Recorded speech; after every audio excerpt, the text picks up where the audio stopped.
Magandang umaga po. Papatubigan ko yung unang patubigan doon, tuyo yun.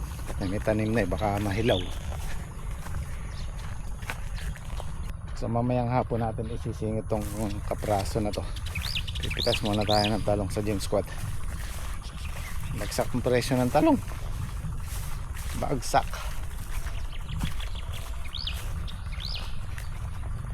Buti na lang marami-rami tayong napipitas.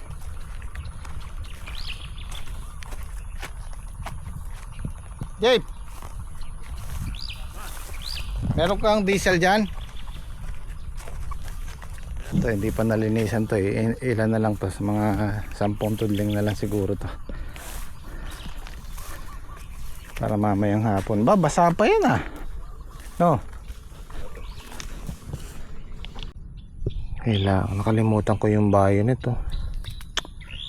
Ayan, may susuna, kakainin niya yan eh. Oh.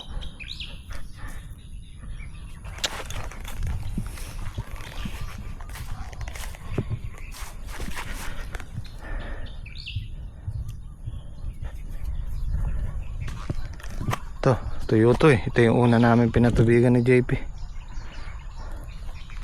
May diesel pa to, JP?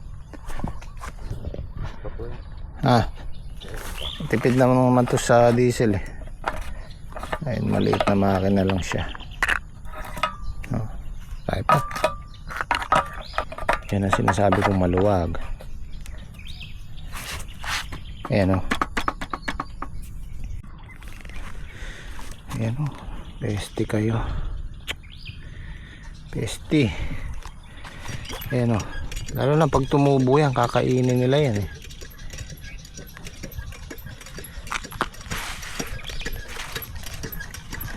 Oh. Saan kasi naibasa dyan sila eh.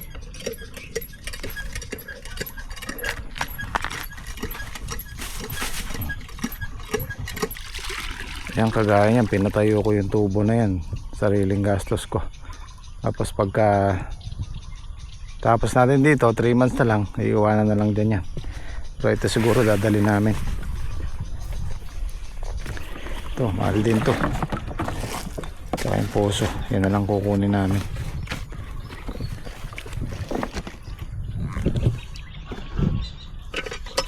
Tsaka to, yung bakal na to, yung tubo dyan na lang yan. Mahirap bunutin yan eh, tatrabahuin mo pa. Yung nilagay namin gamot kasi dito, pang ano lang, pang langgam. Nabuhay yung mga suso eh. Kuhol.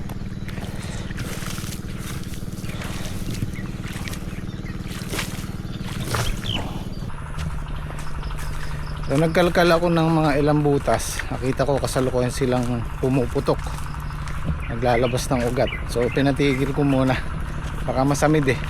Basa naman yung pinatakip natin, saka ako na lang patutubigan pagka lumusot na. Delikado kasi yung ganun eh, yung kasalukuyang naglalabas ng ugat tapos mabababad sa tubig. Sa loob ng 3 days lulusot yun, 2 to 3 days. So, ito na yung project ko na to guys. Pang-6 na pitas ko, nakuha ko na yung gastos. Ba't may nalalaglag? Oh, sayang to ah.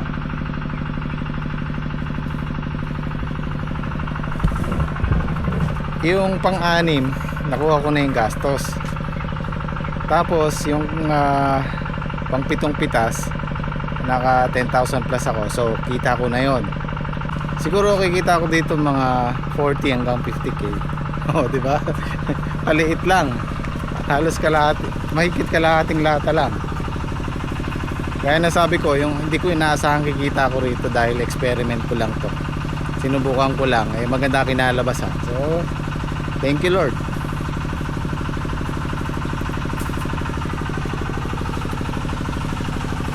Hanggang ano siguro, kung hindi magbabago yung presyo ng ampalaya, hanggang 50k kikita ko rito.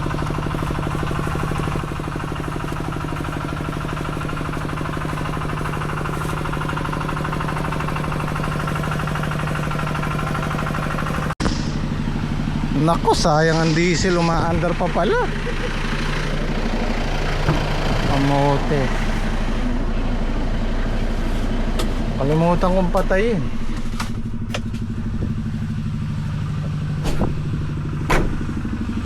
Bay, isang oras din yun ah. Oo. Dito din yun. Aba.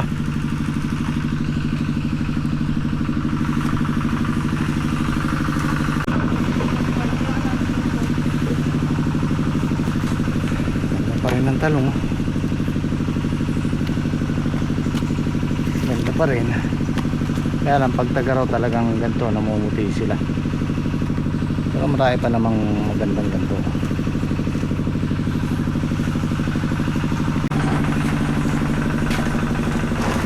Nangangalahati pa lang tayo.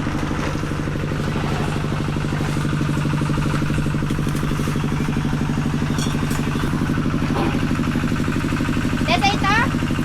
Good.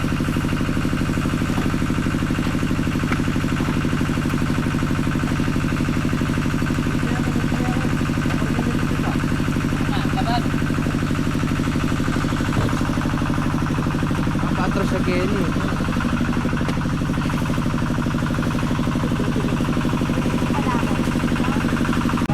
Ay, hindi nalakwat.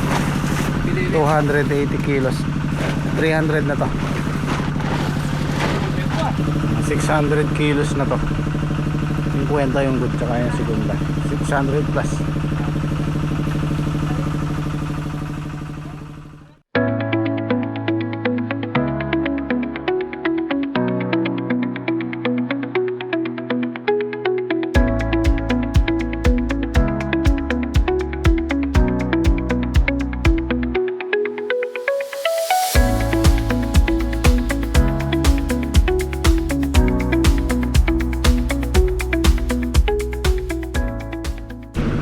Ito, mauuna na yung 730.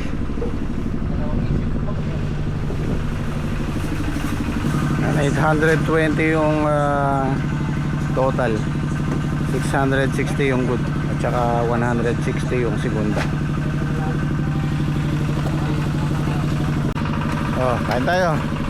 Ayan, shoutout kay Parimbong Madrid. Kausap ko lang kanina. Kaya ka pala kay Parimbong. Alang ano petsa nyo? Oh.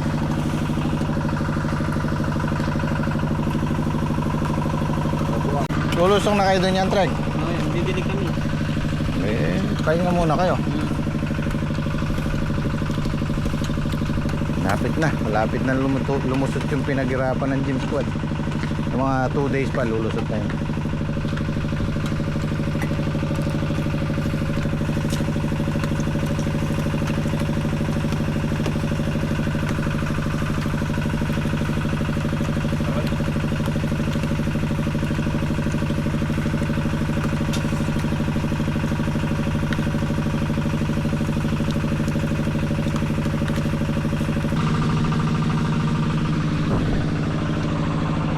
Jed, pakiangat mo muna yung ano, yung bunga. Baka malusaw eh. Pag kasi na ano ng patabayan, malulusaw yan.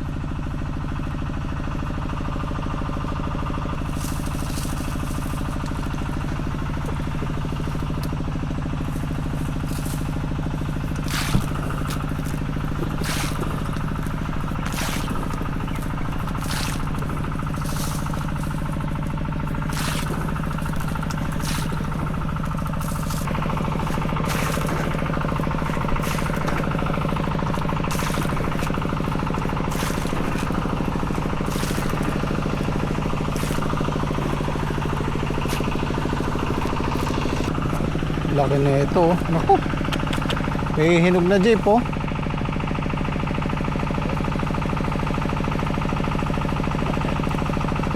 Mamaya, mapitas mamaya. Kalambot eh. Andahan, pupunta si Utol. Naikuha ng gulay.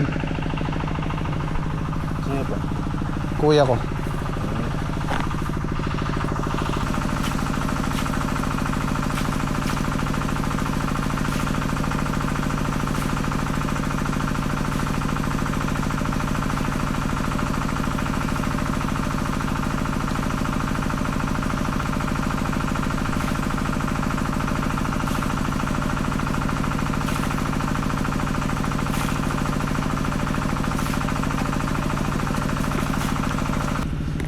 Bali yung nagamit kong pataba rito, 3 kaban. Hanggang ngayon, pang 8 pitas ko na sa makalawa. Meron pa, ito pa yung panghuli. Siguro isang patabaan pa. Depende kung tatagal pa sila. Sabihin na nating 4 na kaban ang mauubos ko hanggang sa malaos sila. Oh. Sulit. Sulit po yung project ko kahit na maliit lang. Ay, dahil pang bunga oh.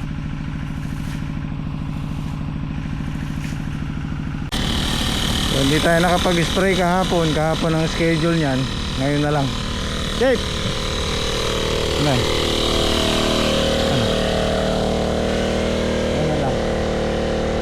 Para kabilaan ka na.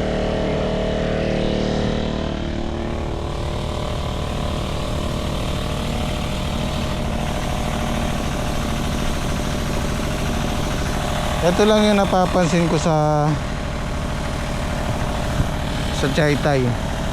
Pang 7 pitas, pang 8. Medyo tumutulis yung puwit niya, no?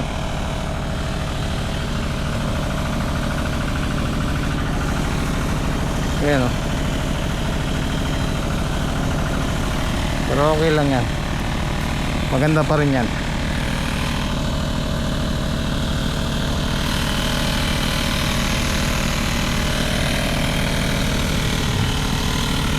So hindi kami nakapagtanim yung natirang tatamnan namin ng sitaw kasi uuwi yung mga kasama natin dito.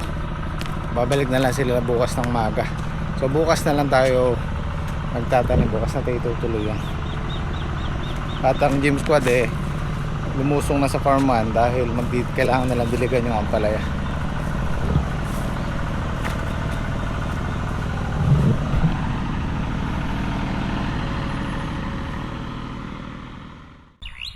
Okay, tutuloy po natin ngayon yung natirang tatamnan ng sitaw. Nag-aalangan akong patubigan kasi baka ako masamid. So testingin natin kung ano nangyari.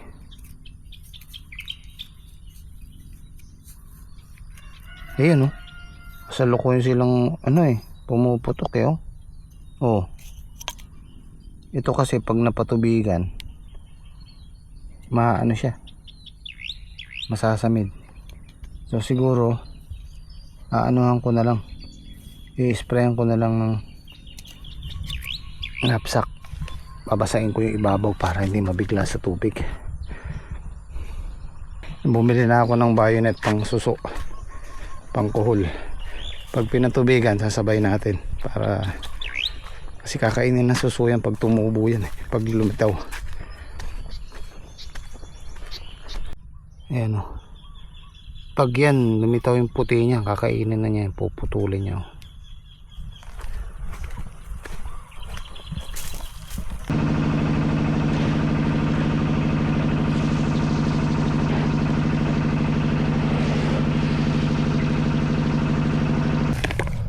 Okay, ready na lalaglag na lang na yung buto at tatabunan.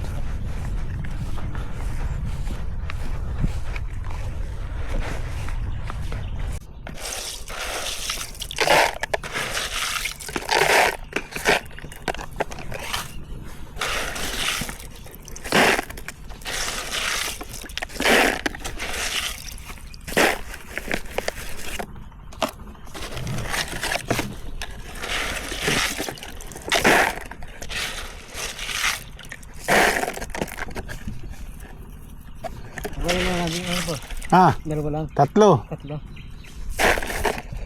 Tigatlo.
Ayun na pang lahati na. Mamayang hapon magkaano kami, spray na lang, spray na dilig.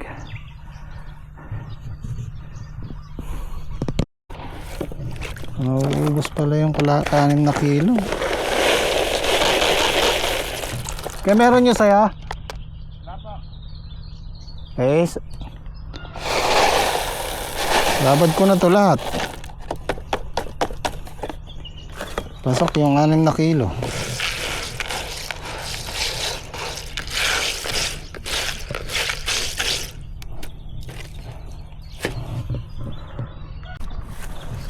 Ganyan damit.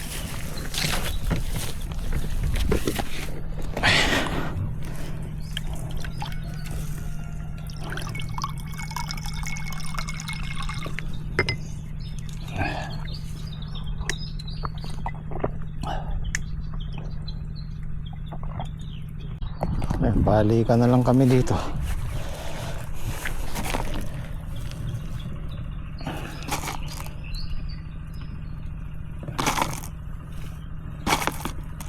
Pasok ang 6 na kilo.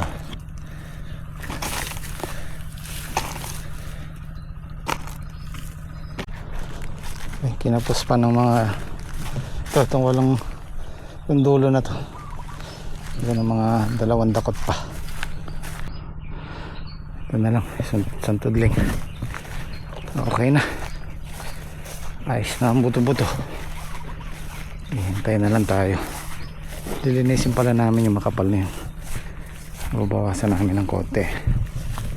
Ito guys, yung ganitong trellis, maganda sa sitaw, marami siyang kakapitan. Pero sa ampalaya, okay naman siya. Kaya lang mas gusto ko pa rin yung ano, pag kasi pumipitas, bawa nasa kabila, hindi mo madudukot. Pero okay naman siya. Hanggang maluma yung balag, matibay pa rin siya kasi nylon siya. Okay, tapos na tayo. Pag okay na yung ampalaya ng James Scott, pag tubo na, ito naman ang isusunod natin. Ito pasokan 5 kilo, 4 na kilo at kalahati siguro hanggang 5 kilo. Kasi yung sa akin na yun 6 na kilo eh.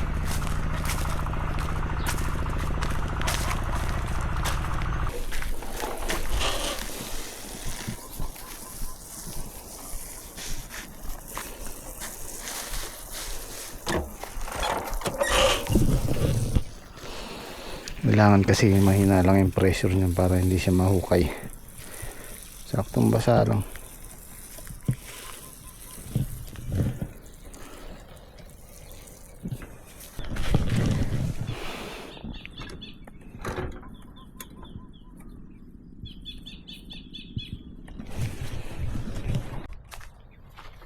Dapat pala yung power spray nasa farm 1 kasi ginagamit ng James Scott eh. Yun, maganda yun. Nilalagyan lang namin ng, inaalis namin yung pito, tapos lalagyan namin ng basahan. Parang bitin doon sa ano, sa dilig niyan. Mailusong bukas. Sana tapos na yung James Scott magdilig. Ayun, mabilis matuyo eh.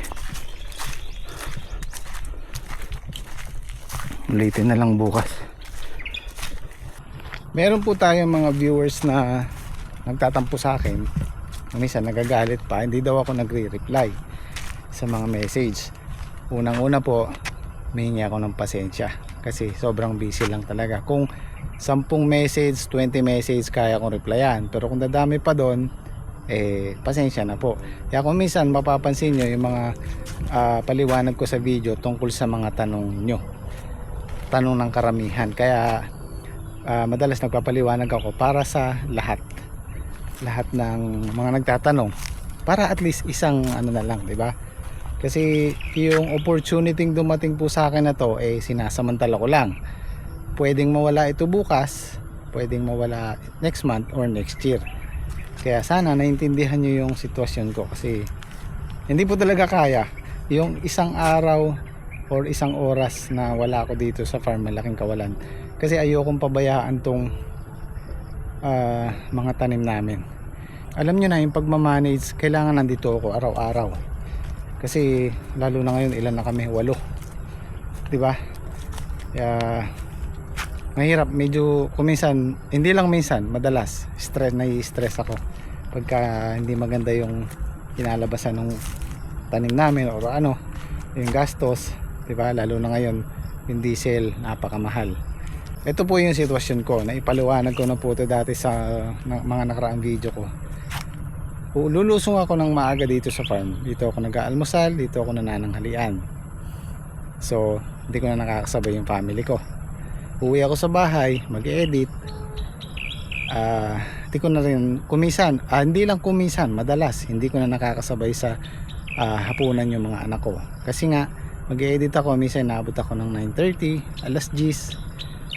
So late na, tulog na yung mga bata. Kung minsan sinasabayan ako ni Mrs., hinihintay niya ako. Pero kung minsan pagod din, so tulog na sila. Tsaka pa lang ako mag-dinner. So yun po yung sitwasyon ko, sobrang busy. At si Madir actually nagtatampo na rin sa akin kasi madalang ko na daw siyang puntahan, di ba? So pasensya na po talaga kasi ako, kung kaya ko, talagang gusto kong ma-replyan lahat yung mga tanong nyo. Kaya sana maintindihan yung sitwasyon ko. Pasensya na po. Para sa akin kasi mahirap yung parang ayoko nang balikan yung nakalakihan kong buhay. Dahil nakaranas talaga ako ng gutom. Hindi ako nakatapos ng pag-aaral. Yung, alam nyo ba guys, naranasan ko yung 1 linggo. Or hindi lang 1 linggo, hindi ako nakakatikim ng kanin. Puro saging, mais, ano ba yun, yung singkamas, kung ano yung makukuha sa farm, kung ano yung makupupulot namin sa bukid. Yun po yung nakalakihan kong buhay. Masaya pero mahirap para sa bata. Mahirap yung ganong sitwasyon. Kaya para sa akin, parang inaalala ko na lang, pero ayokong balikan, ayokong maranasan ng mga anak ko, diba? Kaya sinasamantala ko lang tong magandang opportunity na binigay sa akin ng Panginoon. Kaya sana naintindihan nyo paulit-ulit. Maraming salamat po sa pangunawa at sa suporta. Sana po wag po kayo magalit sa akin.